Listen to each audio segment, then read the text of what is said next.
Hello friends, welcome to our channel Priyanka Yashmi. ఇవాల్టి ఈ వీడియోలో మహాలయ అమావాస్య ఎప్పుడు వచ్చింది, అమావాస్య ప్రారంభ ముగింపు సమయాలు ఎప్పుడు తెలుసుకుందాం.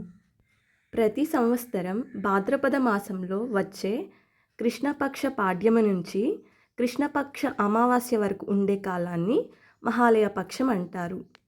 ఈ 15 రోజులు ఉండే కాలంలో మన పూర్వీకుల తిథి రోజు తర్పణాలు శ్రాద్ధ కర్మలు చేయలేని వారు మహాలయ పక్ష చివరి రోజైన అమావాస్య రోజు తర్పణాలు విడుస్తారు. ఈ మహాలయ అమావాస్యనే పితృ అమావాస్య, పెద్దల అమావాస్య అని కూడా అంటారు. 2025వ సంవత్సరం భాద్రపద కృష్ణపక్ష మహాలయ అమావాస్య సెప్టెంబర్ 21వ తేదీ ఆదివారం వచ్చింది. అమావాస్య తిథి ప్రారంభం సెప్టెంబర్ 21, 2025 ఆదివారం 12:16 అమావాస్య తిథి ముగింపు సెప్టెంబర్ 22, 2025 సోమవారం 1:27-23 ముగుస్తుంది. ఈరోజు ఏం చేయాలంటే, చనిపోయిన పెద్దలకి తర్పణాలు వదలటం, వాళ్ళ పేరు మీద దానం ఇవ్వడం, స్వయంపాకం ఇవ్వడం చేస్తే మీ వంశానికి ఉన్న పితృదోషాలు తొలగిపోతాయి. అదృష్టం కలిసి వచ్చి ఆర్థికంగా, ఆరోగ్యపరంగా, కుటుంబం పరంగా బాగుంటుంది. తద్దినం పెట్టేవాళ్ళు ఇప్పుడు చెప్పే నియమాలని పాటించండి. తద్దినం పెట్టిన వ్యక్తి ఆ రోజు నైట్ అన్నం తినకూడదు, ఒక పూట భోజనం మాత్రమే చేయాలి. తద్దినం పెట్టిన రోజు ఇంటి ముందు ముగ్గు వేయకూడదు, నీళ్లు మాత్రమే చల్లి వదిలేయాలి. పూజా గదిలో దీపం పెట్టొచ్చు కానీ గంట మోగించకూడదు. తద్దినం వంట చేసే ఆడవాళ్ళు ముందు రోజు నీళ్లు వాడకూడదు, ఆ రోజు నీళ్లు తెచ్చుకొని మాత్రమే వంట చేయాలి. ఆ నీటిలో కొద్దిగా పసుపు కలిపి ఆ నీళ్లతో మాత్రమే వంట చేయాలి.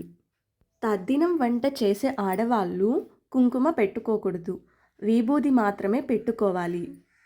ముఖ్యంగా తద్దినం వంట చేసే ఆడవాళ్ళు మాట్లాడకుండా మౌనంగా ఉండి మాత్రమే వంట చేయాలి. తద్దినం వంట చేశాక భోజనానికి కూర్చున్నప్పుడు విస్తరిలో ఉప్పు వేయకూడదు.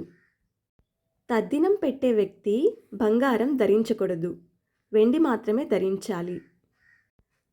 అలాగే మీరు తద్దినం పెట్టే పరిసర ప్రాంతాల్లో కోడి, పంది తిరగకూడదు, వాటిని చూడకూడదు. ఈ నియమాలన్నీ మార్కండేయ పురాణంలో ఉన్నాయంట, కాబట్టి మీరు కూడా ఆచరించండి. తద్దినం భోజనం వండేటప్పుడు అందులో దోసకాయ, ఇంగువ, ఉల్లిపాయ, వెల్లుల్లిపాయ ఉపయోగించకూడదు.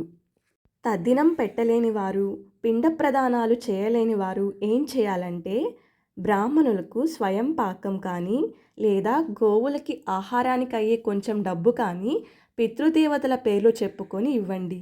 అప్పుడు పితృదోషాలు, శాపాలు తొలగిపోతాయి. లేదంటే ఇంట్లోనే దక్షిణం వైపు పెద్దల ఫోటోలు పెట్టి వాళ్ళకి ఇష్టమైన భోజనం చేసి వాళ్ళకి నైవేద్యంగా పెట్టి ఆ తర్వాత ఇంట్లో వాళ్ళందరూ ఆ నైవేద్యాన్ని తీసుకోండి. వాళ్ళ ఫోటోలకి పూలమాలలు, పూలతో అలంకరించి ఫోటోల ముందు దీపం వెలిగించండి. ఇలా చేయడం వల్ల పితృదోషాలు, శాపాలు తొలగిపోతాయి. ఇవన్నీ చేయలేని వారు కనీసం అమావాస్య రోజు మధ్యాహ్నం 12 గంటలకి మీ పితృదేవతలన్నా స్మరించుకోండి మనసులో. ఈ వీడియో మీకు నచ్చినట్లయితే ఇలాంటి మరిన్ని వీడియోల కోసం మన ఛానల్ని సబ్స్క్రైబ్ చేసుకోండి.